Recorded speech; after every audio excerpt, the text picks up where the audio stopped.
El, lu pernah baca ini gak sih ramalan yang ternyata tuh bisa jadi kejadian di masa depan gitu loh? Pernah sih, tapi biasanya gue baca ramalan tuh kayak ramalan zodiak gitu Ki. Yang kata-katanya tuh minggu ini kamu kan bertemu orang baru. Lah kalau ramalan gede-gede gimana? Nah kebetulan gue juga ada nih cerita yang serem tapi juga keren. Nah jadi di tahun 1898 itu ada seorang penulis namanya Morgan Robertson. Nah dia ini bikin novel yang judulnya itu Futility or the Wreck of the Titan. Nah si ceritanya ini tuh persis banget sama kejadian Titanic. Bener-bener sama persis. Padahal tragedi Titanic kan di tahun 1912. Nah makanya serem kan, di bukunya aja tuh nama kapalnya Titan yang dijuluki kapal yang gak bisa tenggelam. Nah terus nih dia berlayar dari Atlantik Utara sampai nabrak gunung es. Terus juga jumlah skocinya tuh kurang hingga ribuan orang tuh meninggal. Kira-kira itu mirip-mirip doang ceritanya atau emang penulisnya tahu kejadian di masa depan?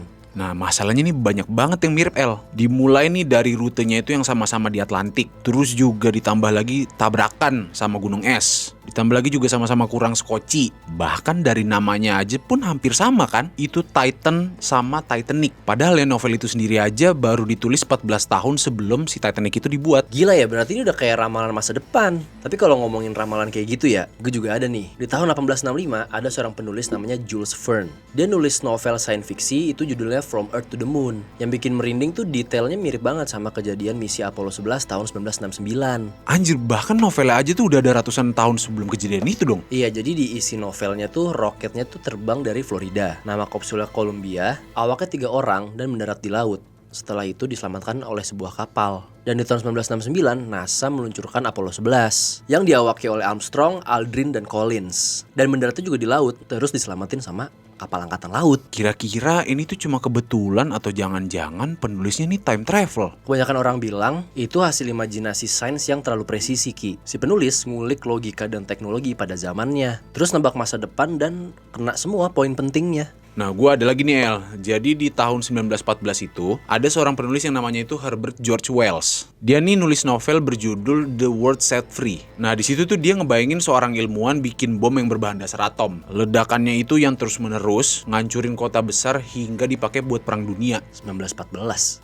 Itu kan jauh kan sebelum nuklir ditemukan. Oh ya jelas, bahkan dia sendiri tuh pakai istilah atomic bomb. Itu tuh bahkan 3 dekade sebelum ada versi nyatanya. Nah 31 tahun setelah novelnya ada, itu kan sekitar tahun 1945. Baru tuh bom atom beneran dipakai kan di Hiroshima sama Nagasaki. Nah sejak saat itulah dunia udah mulai masuk era nuklir. Sampai muncul istilah mutually assured destruction. Kalau satu negara aja udah bisa jatuhin nuklirnya, yang lain juga bisa saling bales. Tapi kenapa nih dari tadi yang ramal rata-rata penulis ya? Nah kalau ini sih gue nggak tahu ya. Tapi menariknya ilmuwan kayak Leo Szilard bahkan Oppenheimer itu tuh mengaku kalau mereka ini tuh terinspirasi sama ide-idenya Wells. Jadi fiksinya itu ya bukan cuman kebetulan mirip, tapi bener-bener ngedorong orang tuh buat mikir ke situ. Bisa jadi ini tuh bukan ramalan yang jadi kenyataan, tapi cerita yang awalnya fiksi dan akhirnya menginspirasi orang buat bikin bom itu beneran. Nah benar, kalau gitu kan lebih masuk akal ya. Lanjut deh kita bahas ramalan selanjutnya Ki. Di tahun 1900 nih, lagi-lagi penulis lagi guys. Jadi di tahun 1900 ada penulis namanya John Alfred Watkins.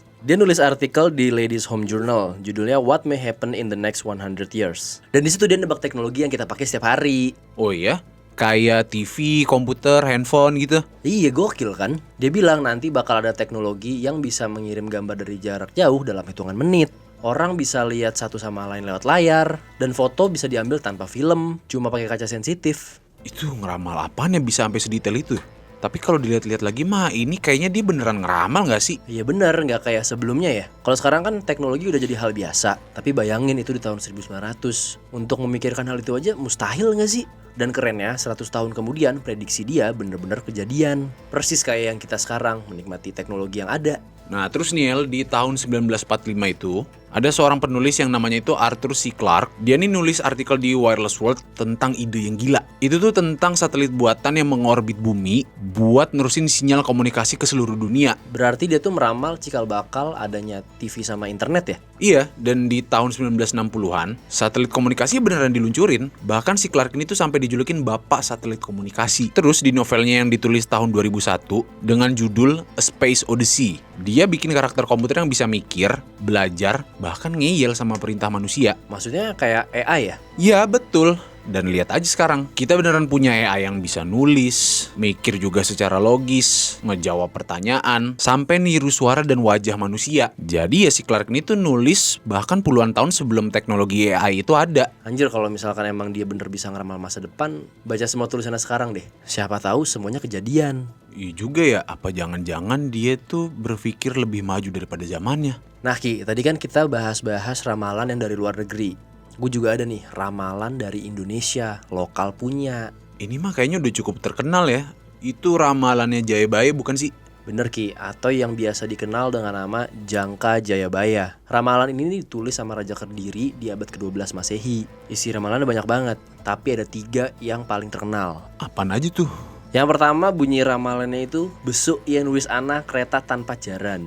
Kelak kalau ada kereta tanpa kuda. Ini maksudnya kendaraan modern kayak mobil. Di zamannya itu kayak hal mustahil. Tapi bener aja pas Belanda masuk ke Indonesia tahun 1867, kereta api pertama kali jalan di Jawa dan ada mobil juga. Iya juga ya, orang dulu mana bakal kepikiran ada teknologi maju nantinya. Nah yang kedua, tanah Jawa kalungan wesi. Artinya Jawa berkalung besi. Ini diartiin tuh sebagai rel kereta api, jembatan baja, atau jaringan listrik yang muter ke seluruh Jawa. Dan lagi-lagi bener kejadian pas Belanda dateng. Kok bisa ya kepikiran nulis ramalan kayak gitu, kalung besi, itu berarti rel kereta api. Nah itu yang jadi pertanyaan Ki. Dan yang ketiga nih bunyinya, perahu melaku ing dhuwur awang-awang. Artinya itu perahu berjalan di langit, yang bisa diartikan ya pesawat terbang. Dulu kan perahu identik dengan laut. Jadi waktu kepikiran benda gede ngapung di udara, itu dianalogikan kayak perahu di langit. Wih, berarti dari ratusan tahun lalu tuh orang Jawa udah bisa ngeprediksi bakal ada transportasi modern dong. Iya, dan ramalan ini bikin orang mikir. Ternyata masa depan gak cuma bisa diramal sama penulis atau ilmuwan luar negeri, tapi juga sama Raja Kediri. Nah kalau lu nih Ki, dari semua ramalan-ramalan yang udah kita bahas, apa yang paling bikin lo amazed? 2012 kiamat.